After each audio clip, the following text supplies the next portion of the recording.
Welcome back after the break. तो बात हो रही है हमारी बहुत ही टैलेंटेड एक्ट्रेस से, सलीना सिप्रा से। जनाब, अपनी फैमिली के बारे में आप बता रही थी, वालदा की।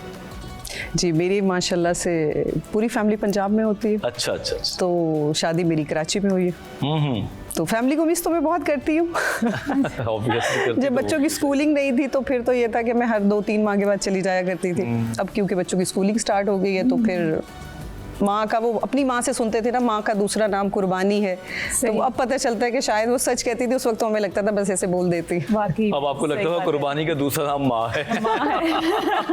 क्योंकि वाकई हमने भी अपनी माँ को देखा है और जाहिर सी बात है, बड़ा मुश्किल टाइम है। सही बात। और मुझे ख़वातीन वो बहुत ज़ाती तौर पे जो एडमायर करती हैं, जो बच्चों को पाल लेती हैं एक हद तक और दोबारा अपने शौक में वापस आती हैं। कुछ मेरी और फ्रेंड्स भी हैं जो मीडिया से ताल्लुक़ है, बच्चे हो गए, उन्होंने अपना बच्चों को बड़ा किया और फिर दोबारा अपना शौक पूरा किया और पहले से ज़्यादा अच्छा किया। तो आपको नहीं लगता है ये बच्चे पालने में कोई नई चीज़ें भी आप सीखती जाती हैं जो आगे आप यूटिलाइज कर सकती हैं, लाइफ के एक्सपीरियंसेस हैं? अच्छा, मुझे लगता है कि माँ बनने के बाद ना स्ट्रॉन्ग बहुत ज़्यादा हो जाते हैं, आपकी विल पावर बहुत ज़्यादा आ जाती है। जैसे मुझे लगता है कि शादी से पहले जब मैं काम कर रही होती थी, मैं रात में जब घर जाती थी, मेरे पर्सनल 2 मुलाजिम थे, लेकिन मैं बेड पे ऐसे जाके गिरती थी जैसे मेरे अंदर जान ही नहीं। और अब मैं अगर 22 घंटे भी काम कर लूँ और घर जाने के बाद मेरे अंदर इतनी विल पावर होती है कि मुझे देखना होता है कि बच्चों ने क्या खाया, बच्चों का ड्रेस रेडी है, बच्चों ने लंच में क्या लेना है, बच्चों ने ब्रेकफास्ट में क्या लेना है, आप उन्हें रात में डिनर में क्या खिलाना है, मैं सब देख रही होती हूँ और मुझे बिल्कुल थकन का एहसास नहीं होता। और उसके बाद जब बच्चे आके हक करते हैं तो मुझे लगता है अब मुझे एहसास होता है कि मोहब्बत जो है वाकई में वो सिर्फ माँ और बच्चे की है, बाकी मोहब्बतें तो आगे चलती रहती हैं। बाकी में यहाँ पे मोहब्बत का एंड है। हाँ, ये कह सकते हैं, ये मोहब्बत का एंड, बेलॉस। अच्छा, अब थोड़ा आप ये भी तो बता देना कि आपकी जो सासू माँ है उन्होंने क्या तारीफ की थी आपकी, जब उन्होंने, वो तो मेन बात है सुनने वाली। अच्छा, सासू माँ ने ये कहा कि पूरा ससुराल तो माशाल्लाह तारीफ कर ही रहा होता था कि भाभी आपने बहुत अच्छा काम किया, बहुत अच्छा काम किया। तो वो अभी उन्होंने देखा नहीं था। तो आज सुबह ही जब वो आई तो मैं कुरान पाक पढ़ी थी और मेरे पास आई और कहती, बेटा, मैंने कहा जी, मैंने कहा क्या हुआ माँ जी? कहती, मेरी बहू इतनी अच्छी आर्टिस्ट है, मुझे अंदाजा ही नहीं था। भाई अगर सास ये बात कह दे तो ये डबल स्टैम्प है, बिल्कुल सिंगल स्टैम्प भी नहीं है। अच्छा, फिर क्या हुआ? माशाल्लाह वो बहुत अच्छी हैं और मैंने उनका शुक्रिया अदा किया। तो उन्होंने बहुत सारी मुझे दुआएं दी और फिर वो अपने कमरे में चली गई। अच्छा, तो फिर आपको पता चला, होता है घर की मुर्गी दाल बराबर भी तो होती है। ऐसा तो नहीं था कि उनको लगता ही ना हो कि शायद वो पता नहीं क्या काम कर रही हो।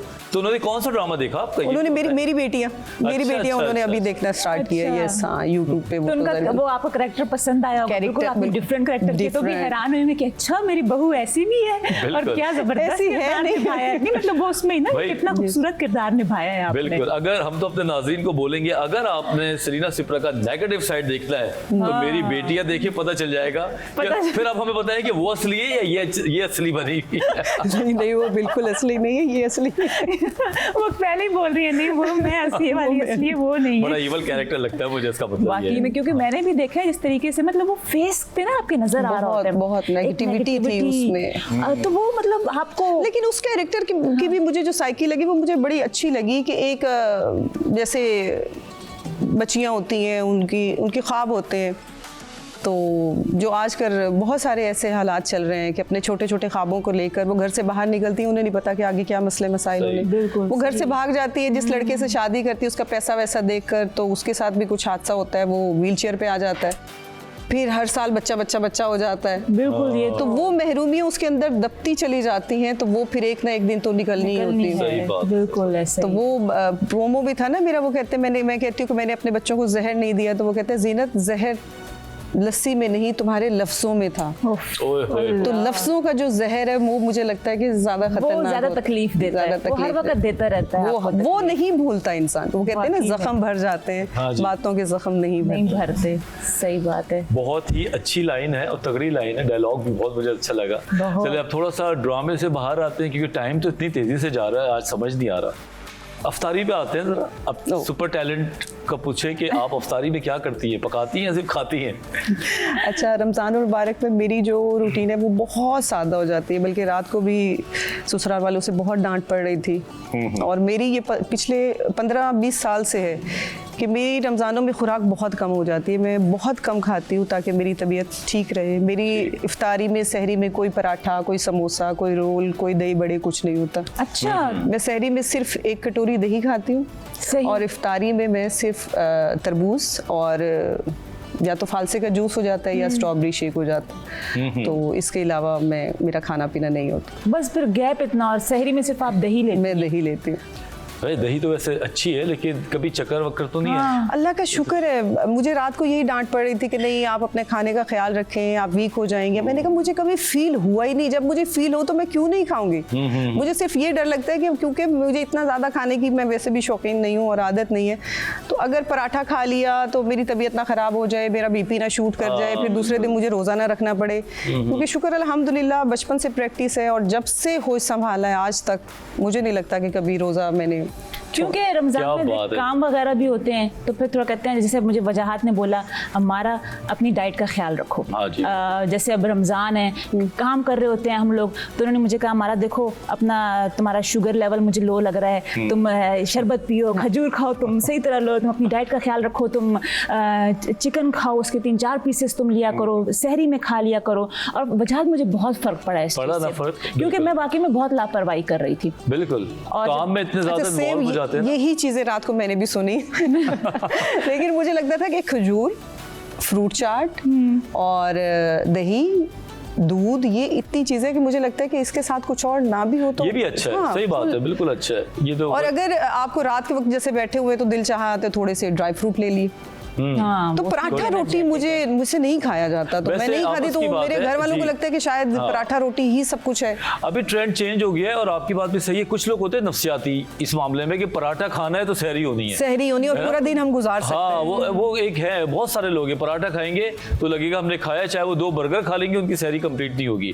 बर्गर खाने के बाद भी उन्होंने पराठे खाने होते हैं। और पकौड़े जो हैं वो अफ्तारी में चाहिए उनको, चाहे दुनिया की हर लवाजमात रख दो, लेकिन पकौड़े नहीं होंगे ना, उनका चेहरा जो है ना वो सूझ के पकौड़े जैसा हो जाता है। ये है, खाना हो या ना हो, ये है हमारी साइकी है कि दस्तरखान सजा हुआ होना चाहिए और वो अच्छा भी लगता है दिल को, कलरफुल हो। आपने एक बाइट लिया, जिसको खाना है खाए, जिसको नहीं खाना, लेकिन मैं कहती हूँ कि उतना ही बनाएं कि जितना आप खा सके। तो आप वैसे फिर क्या कुकिंग करती हैं? खैर आप तो बहुत कम खाती हैं, लेकिन आप क्या फिर पकाती हैं? आपकी क्या सजाती हैं अपना इफ्तार दस्तरखान पे? अच्छा, मैं फ्रूट चाट बनाती हूँ, चना चाट बनाती हूँ, दही बड़े बनाती हूँ, और जामी शीरी होता है, स्ट्रॉबेरी शेक होता है, फालसे का जूस होता है, तो ये सब बनाती हूँ। बच्चों के लिए फ्राइज बनाती हूँ। सही। तो फिर मेरा एक दस्तरखान प्रॉपर सजा हुआ, सजता है, फिर सारी फैमिली के साथ होकर बैठे। अच्छा, इसका भी एक अलग मजा है माह रमजान का कि ये एक ऐसा इफ्तार का वक्त होता है वजाहत की पूरी फैमिली साथ मिलके बैठती है, दुआएं मांगती है।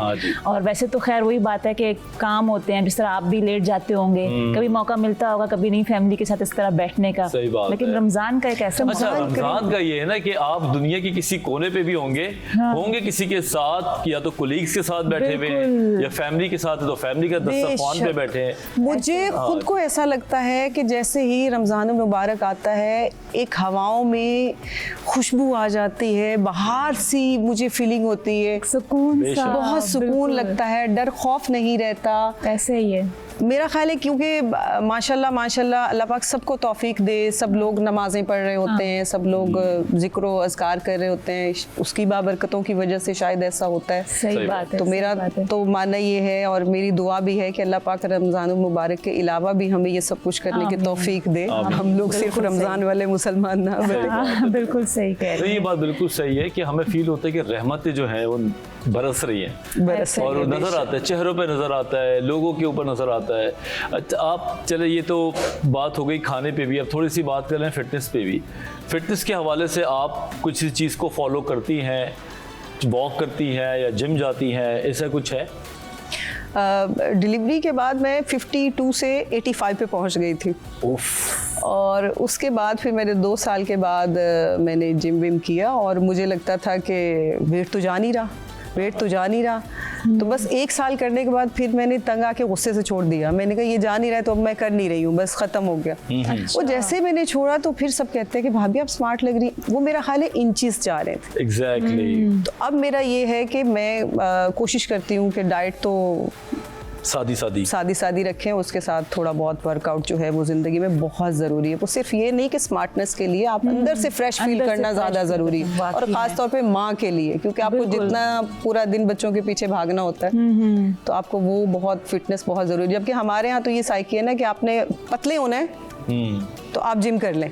सही जिम बात है। पतले होने के लिए नहीं है, वो आपको फिट करती है, वो Fit आपको करती अंदर है। से स्ट्रॉन्ग करती है। इनफैक्ट बिल्कुल। मेंटली आप बहुत अच्छा फील Yes. करते हैं। और आपकी बात जो है वो वही बात मैं 100% बोलूंगा कि अगर एक माँ फिट है, हेल्दी है, मेंटली वो चार्ज अप है, तो वाइब्स जो है वो बच्चों में भी जा रही होती हैं। पूरी फैमिली, हाँ। पूरी फैमिली पे, सिर्फ बच्चों पे नहीं, पूरी पूरा फैमिली। घर। अच्छा, आप बड़े सही बच्चे की भी बात बात कर रही है। बड़ा बच्चा तो पहले होता है, वो तो वजाहत। सबसे पहले होता है। वो तो सबसे पहले तो भी बच्चे ही होता है, वो तो बड़ा बच्चे जो छोटा। है हमारे, वो छोटे कितना बच्चे तक फिर भी करते हैं? मान जाते हैं, बड़ा बच्चा फिर भी नहीं मानते। दरअसल बड़े बच्चे को बिगाड़ा हुआ भी तो इन्होंने होता है ना। ये बात पते की है। हाँ, बिल्कुल। बिल्कुल। अच्छा, मुझे ये था कि जैसे मुझे किचन में जाने का बिल्कुल शौक नहीं था। शादी से पहले तो मैं जाती, मैं चाय भी नहीं बनाती थी, और बाज़ औक़ात अगर कोशिश करती भी थी तो मुझे कुछ ना कुछ कट लग जाता था, कुछ हो जाता था। अच्छा। तो मैंने अपनी एक फ्रेंड से कहना, मैंने कि ये किचन विचन के काम मुझे बिल्कुल पसंद नहीं है, मुझे जान। तो वो मुझे हमेशा जब तुम्हें इश्क होगा तो तुम्हें ये सब करना बहुत अच्छा लगे। मैंने कहा नहीं, ऐसे इश्क को मैं खुदा हाफिज बोल दूंगी। आप यहाँ पे आई, सबसे पहले तो उसका बहुत शुक्रिया, और मैं ये चाहूँगी कि आप आन व्यूवर्स को कोई मैसेज दे दें अपनी तरफ से। क्या देना चाहेंगी आप? सबसे पहले आप लोगों का बहुत बहुत शुक्रिया, मुझे बहुत अच्छा लगा आप दोनों से बात करके, वाकई Thank you. वक्त का पता ही नहीं चला। और देखने वालों से यही कहूँगी कि ज़िंदगी बहुत छोटी सी है, इसे दूसरों से नफ़रत करने में और उनके बारे में बुरा सोचने में ज़ाया मत करें। किसी के लिए बुरा सोचकर उसे नुकसान पहुंचाकर, हो सकता है आपको वक्ती तौर पे आपकी अना को तस्कीन पहुंच जाए, लेकिन यकीन करिए आपके अंदर का इंसान कभी खुश नहीं रहेगा। आप दूसरों के लिए अच्छा सोचें, दूसरों के लिए अच्छा मांगें, तो मेरा यकीन है कि पाक परवरदिगार आपकी अपनी झोली खुशियों से भर देते। सुभान अल्लाह, बहुत अच्छी खूबसूरत बात की आपने, और एक दफ़ा फिर आपका बहुत शुक्रिया। Thank you so much. Thank you so much. जी नाजरीन, तो अब टाइम हो गया है एक ब्रेक का, और देखें कितना मज़ा आया, हल्की फुल्की बातें की हमने, और यही मकसद है हमारा कि हम हल्की फुल्की बातें करें, आपकी ज़िंदगी में रंग बिखेरें हम। और अब हम जा रहे हैं ब्रेक पे, कहीं जाइएगा नहीं, हमारे साथ ही रहें, देखते रहें आन रमज़ान।